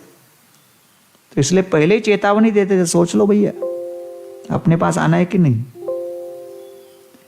तो इसलिए अच्छे से अच्छा, और यादवों, चक्रवर्ती पाद कहते यादवों को समय पर क्यों निकाला, यादवों का दोष क्या था, कृष्ण के प्रति बहुत ज्यादा प्रेम था। दोष है क्या ये, यहां तो हम मर रहे हैं कि एक बूंद तो आ जाए। हाँ, बहुत बड़ा दोष था। क्यों? क्योंकि इतना अधिक प्रेम उनके हृदय में था कि कृष्ण के अंतर्धान होने के पश्चात वो कृष्ण के विरह के शोक में अपने आप को, अपनी भावनाओं को नियोजित नहीं कर पाते। और क्योंकि शक्तिशाली क्षत्रिय हैं, हर व्यक्ति अपने स्वभाव के अनुसार अपनी भावनाओं को व्यक्त करता है कि नहीं। कोई ब्राह्मण होगा तो रोएगा, क्षत्रिय होगा तो मारेगा। तो हो सकता है ये पूरे विश्व भर में क्रोधावेश में आकर विध्वंस मचा दे कि कृष्ण के विरह में हम करें तो क्या करें। तो इसलिए कृष्ण ने कहा इनका बहुत अधिक प्रेम समाज के लिए उचित नहीं, भविष्य में लोग इनको संभाल नहीं पाएंगे, इसलिए पहले ही निकालो। और तब भगवान ने अर्थात दो अपने आंखों के सामने मुस्कुराते मुस्कुराते 2 महान युद्ध करवाए। एक कुरुक्षेत्र में 64 करोड़ लोगों को मरवाया, और दूसरा यादवों में, वो तो भागवत में पूरा गिनती दिया हुआ है, 64 के ऊपर ही है, वो बहुत बड़ा फिगर है। और इतना बड़ा खतरनाक 2 युद्ध करवाए भगवान ने उस समय। तो इसलिए यहां पर वर्णन आ रहा है कि चाहे कितना भी कोई अच्छा कार्य क्यों न हो, इस भौतिक जगत में उसका एक अंत होना अनिवार्य है। तो इसलिए महाप्रभु भी बोले अभी 48 साल हमने बहुत लीला की, बहुत लोगों को डायरेक्ट प्रेम दे दिया। महाप्रभु ने कोई किसी को 2 माला चालू कर, 4 माला चालू कर, गीता कोर्स में रजिस्टर हो जा, हाँ अभी तू शराबी कबाबी है छोड़ दे इसको, ऐसा कुछ नहीं। महाप्रभु का प्रीचिंग बड़ा सिंपल था, कोई भी मिलता आलिंगन करते, आलिंगन करते वो डायरेक्ट प्रेम,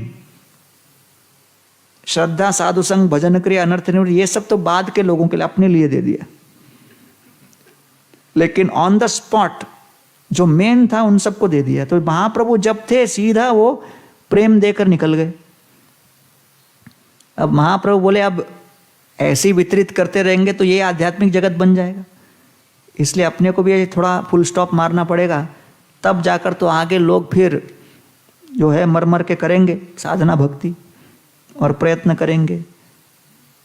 तो इसीलिए महाप्रभु ने विचार किया कि अब हम इसको समाप्त करते हैं। लेकिन महाप्रभु को लग रहा था कि जिस मिशन के लिए मैं आया वो पूरा किया कि नहीं किया, क्योंकि कोई भी व्यक्ति प्रोजेक्ट स्टार्ट करता है तो जब समाप्त होता है तो अपनी टीम के साथ बैठता है कि भाई अपन ने जो कार्य करने के लिए अपन संकल्प किए थे वो हुआ कि नहीं अपना, कि अपन कुछ और स्टार्ट किए थे कुछ और निकला।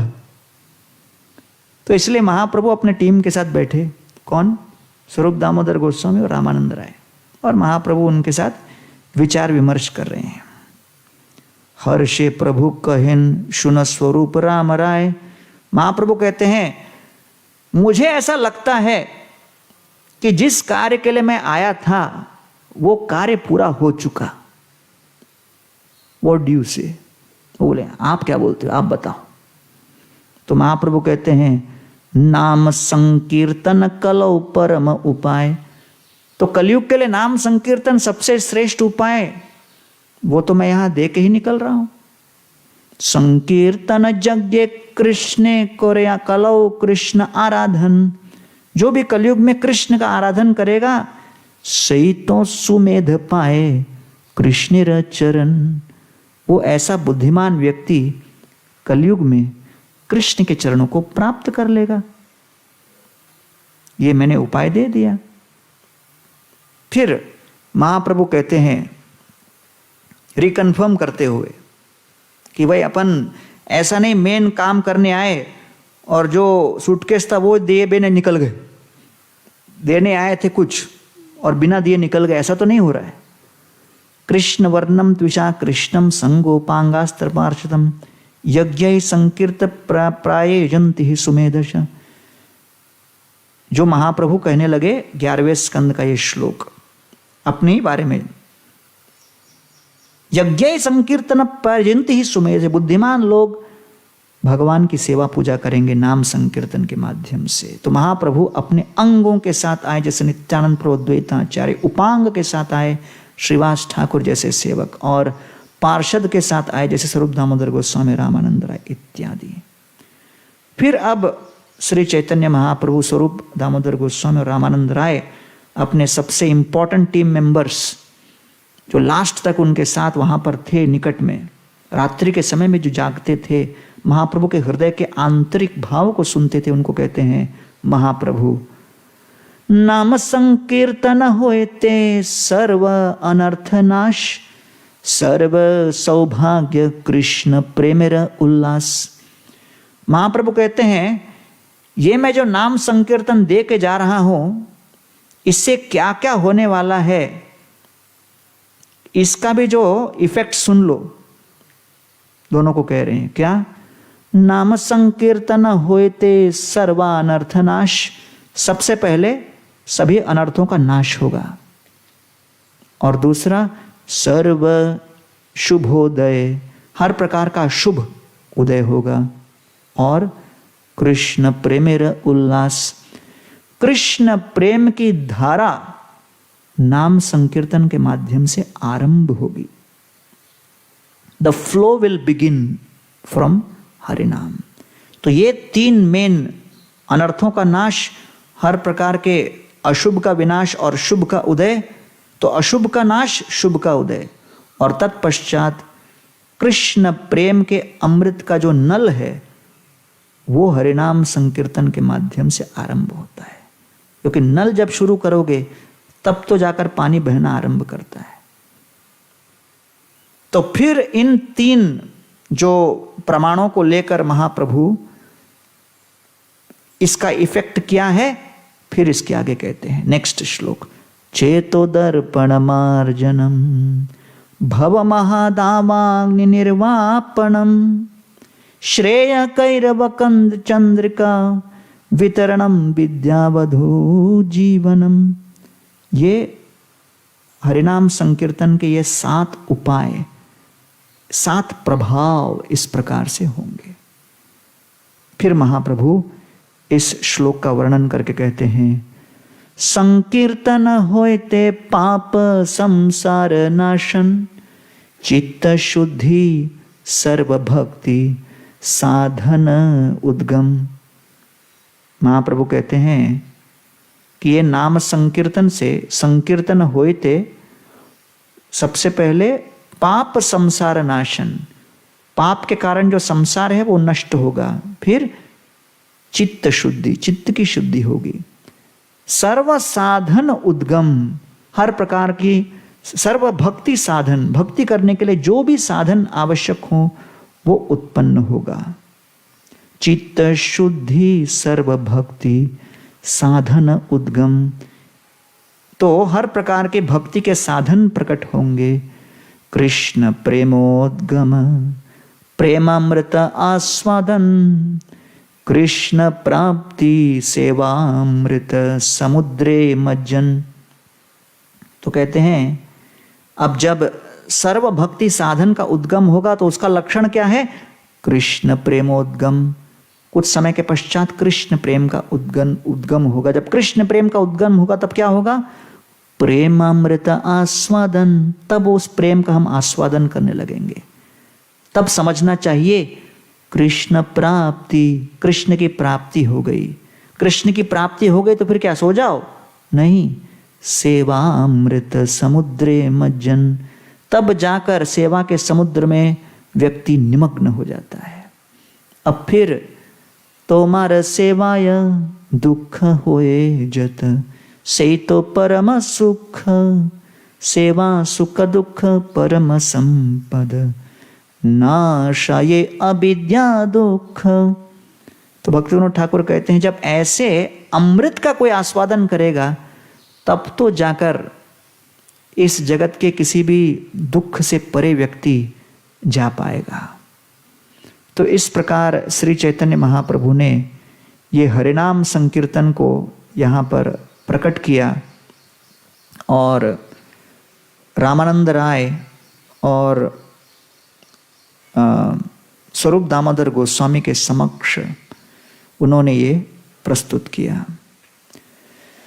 तो एक बार प्रभुपाद जी की एक शिष्या प्रभुपाद के पास आकर कहने लगी कि कई लोग मेरी आलोचना कर रहे हैं, मैं इतनी अच्छी सेवा कर रही हूं फिर भी मुझे बुरा भला कर रहे हैं, मेरा दोष ही नहीं फिर भी दोष दर्शन कर रहे हैं। तो मैं मायापुर छोड़कर वीरनगर जहां पर भक्तिविनोद ठाकुर का है वहां पर मैं अकेले में जाकर भजन करूंगी, मुझे नहीं सुनना ये सब। तो प्रभुपाद ने उनको कहा कि अगर आपकी कोई आलोचना करे और भक्तों के संग में अगर आपको कुछ त्रुटि हो या ऐसा लगे कि आप बड़े कष्ट में हो, तो प्रभुपाद ने कहा 5 बातों को स्मरण करो। प्रभुपाद ने कहा सबसे पहले look at what I have to tolerate, पहले देखो कि मुझे क्या क्या सहन करना पड़ रहा है। दूसरा, प्रभुपाद ने कहा यू आर एक्सपेक्टिंग अ काम सी, आप अपेक्षा कर रहे हो कि एक शांति वाला समुद्र मिले, नहीं। तीसरा, केवल गोलोक वृंदावन में ही ऐसे कृष्ण करुणा के समुद्र को आप अपेक्षा कर सकते हो। चौथा, प्रभुपाद ने कहा ऐसे समुद्र में ये हम लोगों का जो वैष्णव समाज है, वैष्णव सत्संग है, ये नौका की तरह है जिसमें गुरुजन कप्तान है, अच्छे कप्तान मिले हैं, क्या प्रॉब्लम है। और पांचवा, क्या प्रॉब्लम है, आपको इस नौका में बैठने के बाद एक ही संकल्प करना है कि वापस छलांगने लगा, क्योंकि वहां पर क्या है आप वो समझो। तो इसलिए किसी भक्त ने प्रभुपाद को कहा कि प्रभुपाद जी बहुत सारे लोग यहाँ पर हमारा विरोध कर रहे हैं, इस्कॉन का विरोध कर रहे हैं, भक्तों का विरोध कर रहे हैं। तो प्रभुपाद ने कहा देखिए जिनका विरोध करना है वो करेंगे। तो प्रभुपाद ने कहा 3 बातों को याद रखो, हाउ टू अवॉइड कॉन्फ्लिक्ट। सामने से अगर आक्रमण हो और मन उद्वेगित हो और हमको भी लगे हम भी प्रतिक्रिया करें, तो प्रभुपाद ने कहा chant, dance, read, preach, focus on thinking on Krishna, thinking about Krishna. तो जब कोई उत्पात हो जिसके कारण ऐसा लगे कि हमें उद्वेगित किया जा रहा है, we are getting agitated to react, तो remember your main business. What is our main business? Think of Krishna. Krishna का स्मरण करना, अर्थात कैसे मैं कृष्ण की सेवा करूं, इसके ऊपर मनन करना। इसको सिद्ध करने के लिए हम लोग 4 बातें करते हैं: chant, dance, read, preach. Simple, chant, dance. क्योंकि कभी कभी चैंट से भी मन जो है स्टेबल नहीं होता, तो खुद ऊपर नीचे उछलो, तो भगवान के संतोष के लिए नृत्य करो, तो मन फिर उसके बाद संकीर्तन के अंतर्गत वो बैठ जाता है कि नहीं? तो इसलिए आचार्यगण बताते हैं जो हरिनाम संकीर्तन, जैसे कोई रायट हुआ और पूरी भीड़ जमी हुई है और सब लोग के हाथ में लाठी है, बंदूक है, ये है वो है और आक्रमण करने आए हैं, और कोई प्रेम से निवेदन करे हिंसा मत करो, शांत हो जाओ, ओम बोलो, तो फिर वो क्राउड, मॉब आपके ऐसे प्रेम की बात सुनने के लिए तैयार है क्या? तो अगर कोई पुलिस भी आए तो फिर लाउड स्पीकर में पहले अनाउंस करेंगे सब शांत हो जाओ, दंगा फसाद मत करो, फिर उससे कुछ नहीं होगा तो फिर लाठी, फिर उससे कुछ नहीं होगा तो हवा में 2-4 जो है शॉट मारें, और फिर भी ऐसा लगा कि बहुत बड़ा आक्रमण होने वाला है तो क्या करें, बाध्य होकर कभी कभी गोलियां भी चलती हैं। उसके बाद भी अगर राइट कंट्रोल में नहीं आया तो आर्मी का टैंक बुलाना पड़ता है, तो फिर आर्मी टेक ओवर करता है। तो आर्मी का टैंक रास्ते पे चलते हुए देखकर फिर सब अपने अपने घर के अंदर जाके बैठते हैं कि बोले यार इसके सामने तो कौन। तो इसलिए कर्मकांड, ज्ञान, योग, अन्य प्रकार के जितने भी मार्ग हैं कलयुग में, ये सब बाकी सभी साधन हैं मन के अंदर जो रायट चल रहा है उसको शांत करने के लिए। ये अंदर ऐसा खतरनाक मॉब बैठा हुआ है विचारों का कि उसको शांत करने के लिए सीधा आर्मी का टैंक घुसाना पड़ता है। वो है हरे कृष्णा कृष्णा कृष्णा हरे हरे, हरे राम राम राम हरे हरे। तो इसलिए प्रभुपाद जी ने ये 4 बातें बता दी कैसे कृष्ण का विचार करो: chant, dance, read and preach. दूसरा प्रभुपाद ने कहा the secret of success is you serve the guru by following the instructions sincerely. जो भी आपको आदेश मिले उसको प्रामाणिक रूप से पालन करने का प्रयास करो। ये दूसरा कार्य हमको करना है चिंतन को आगे बढ़ाने के लिए। फिर प्रभुपाद जी तीसरा कहते हैं, सिंसियरली का डेफिनेशन देते हैं। What is sincerely mean? तीसरा प्रभुपाद से sincerely means don't cheat yourself. अपने आप को फंसाओ मत, ठगो मत। प्रभुपाद ने कहा in material life you may become proud, I have cheated him, I have cheated that person. पता है क्या कैसे मैंने ये किया। तो one may cheat another person and feel proud, but in spiritual life one cannot cheat. तो इसलिए बिना इस प्रकार के दंभ की भावना के हमें ये अपनाने का प्रयत्न करना है। तो इसलिए ये इंपॉर्टेंट पॉइंट प्रभुपाद बताते हैं। तो फिर प्रभुपाद कहते हैं कि how to develop spiritual potency, आध्यात्मिक शक्ति आप कैसे जागृत करो, इसके लिए वो 8 पॉइंट बताते हैं। पहला प्रभुपाद कहते हैं you have to preach to the non devotees. Mahaprabhu की कृपा प्राप्त करनी हो तो ये 8 बातें करनी है। पहला, जो अभक्त हैं उनको प्रचार करो। दूसरा, discuss philosophy with the devotees. तो ऐसा नहीं कि बाहर ही प्रचार करते रह गए और अंदर अपराध करते रह गए। अंदर वैष्णव समुदाय में सिद्धांत चर्चा करो। तीसरा, फिर रीड द स्क्रिप्चर्स डिलिजेंटली, शास्त्रों को अध्ययन कीजिए। चौथा, right your scriptural realisations, not only angry emails, ये क्यों किया, वो क्यों किया। राइट मतलब जितना क्रोध बढ़ता है उतना लंबा ईमेल जाता है। तो ऐसा नहीं कि राइटिंग कैपेबिलिटी नहीं है, लेकिन लिखने की प्रवृत्ति को थोड़ा भगवान के गुणानुवाद में भी प्रयोग करो। राइट, प्रभुपाद कहते हैं स्पेसिफिक। फिर पांचवा, चैंट विथ एब्जॉर्प्शन, पूरी तरह ध्यान देकर तल्लीन होकर जप करें। फिर छठा, प्रभुपाद कहते हैं don't get over involved in material affairs and business affairs which will create so much anxiety that you cannot focus।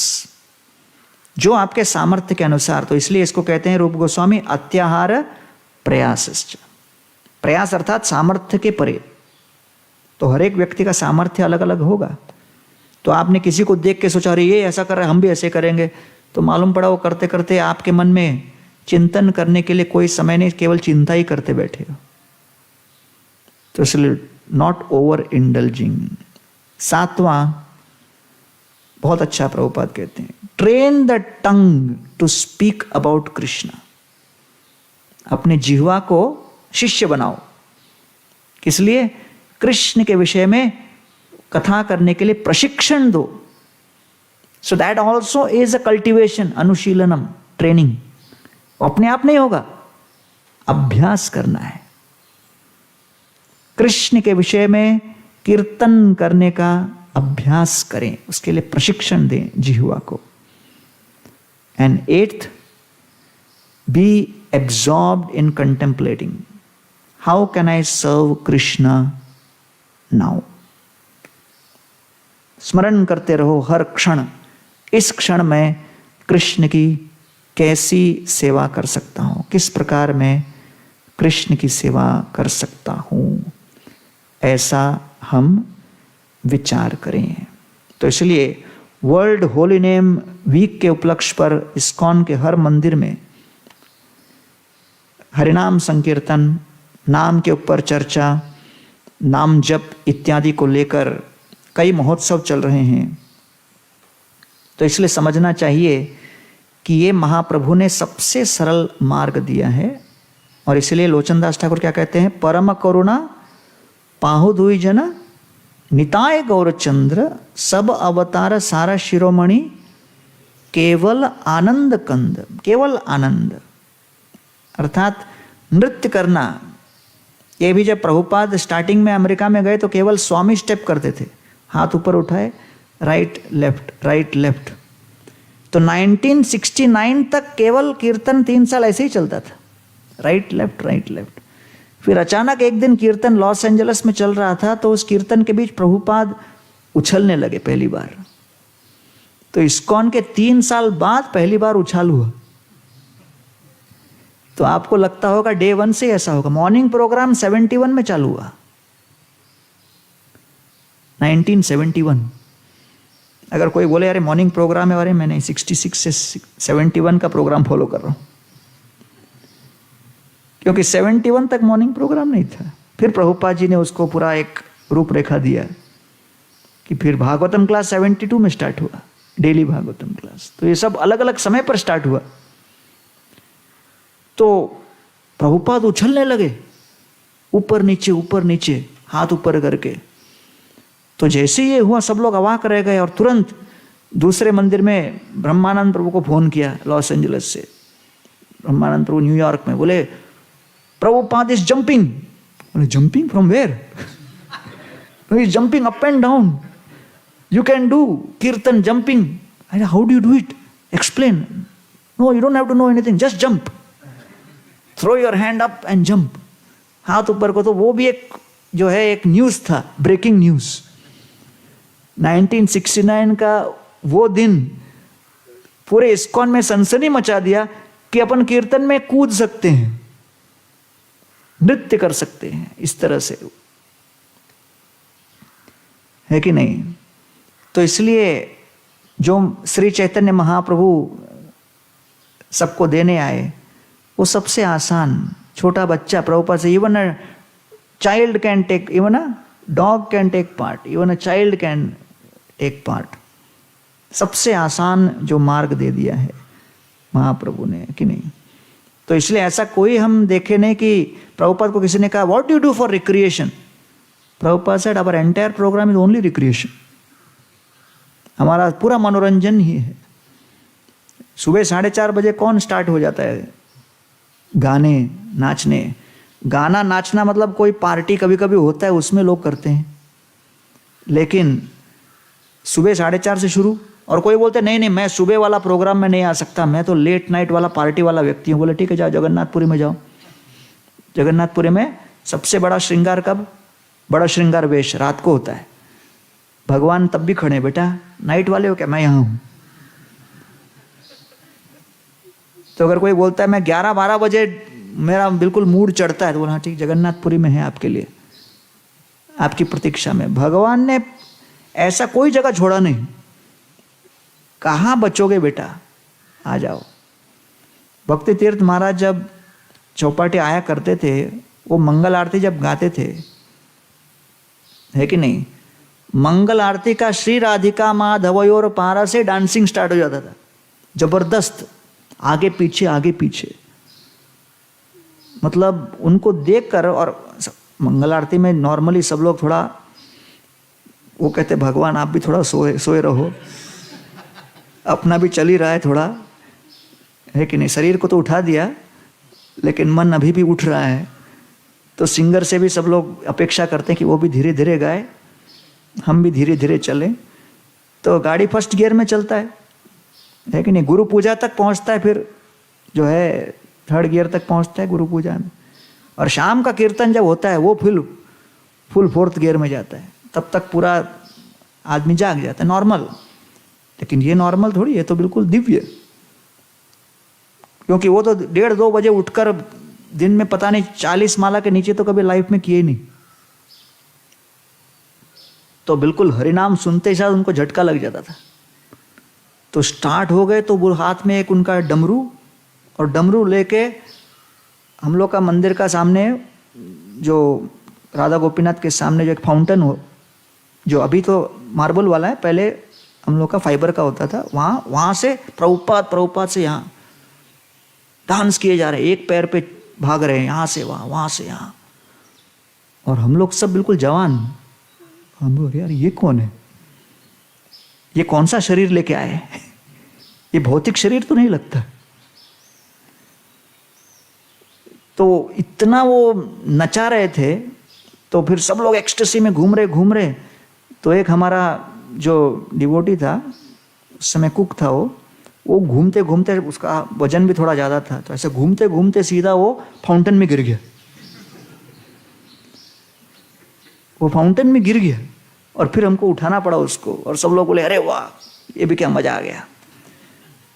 तो उस दिन एक नया व्यक्ति आया था, अगले दिन वो मंगल आरती में आया और उसके बाद पूछा आज कुछ हुआ नहीं। तो उसको लगा ये डेली प्रोग्राम में एक न एक जो है अंदर उतरता ही है।